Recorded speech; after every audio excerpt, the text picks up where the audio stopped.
Photographer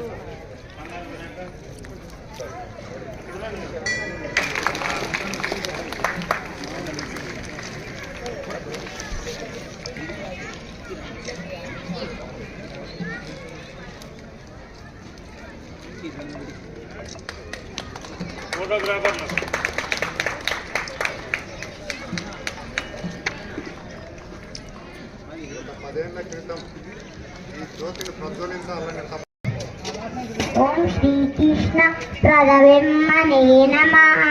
Srimad Bhagavad Gita అరవిద్యామిష్ణ అశ్నుపూర్ణ కులేచనం నిషీదందం ఇదం వాక్యం ఉవాచ మధుసూదనః.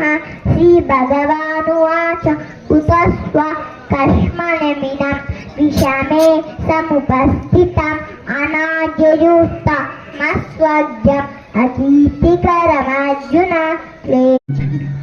కొద్దిగా 5 నిమిషాల సమయం కూడా కావాలి మాకు. మరి సభ మర్యాదగా అడగాలి కదా.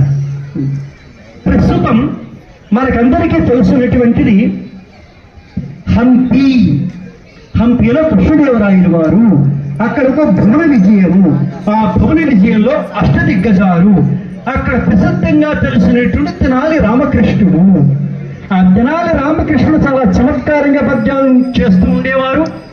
షఠగోప స్వామి వారిని చెప్పి సరసాని పెద్దగా గురువుగా ఉండేవారు. అక్కడ శ్రీవైష్ణవులకు సంబంధించిన కొంతమంది కవులు కూడా ఉండేవారు. చాలా చమత్కారంగా ఉండేది. ఒకరికి పోటాపోటీగా ఉంటుంది. అక్కడ అలసాని పెద్దన గారు కృష్ణదేవరాయల వారి ఆస్థానంలో తెనాలి రామకృష్ణుడు వీళ్ళందరూ ఉంటున్నటువంటి గృహాలు కూడా ఇప్పటికీ ఉన్నాయి. అక్కడ శిథిలమై ఉన్నాయి. ఆర్కలాజికల్. నమస్కారం. జయ హో ఆంధ్ర కవితా పితామహ జయ హో. శ్రీకృష్ణ దేవరాయల కొలువులో అష్టదిగ్గజ కవితా మధురానుభూతుల శోభత విలసిల్లాడుతున్న ఈ సభ సరస్వతికి నమస్కారాలు తెలియజేస్తూ,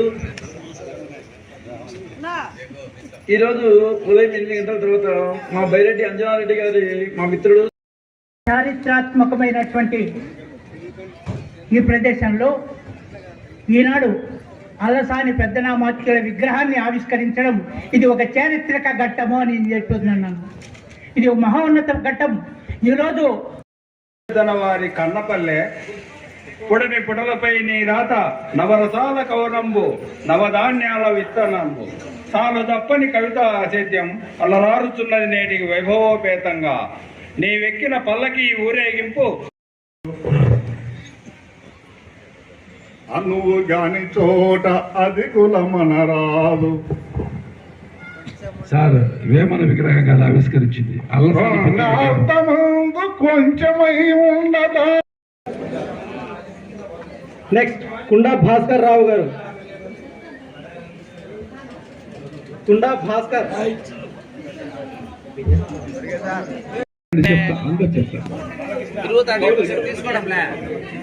PR Gopal garu head constable Yerraguntla.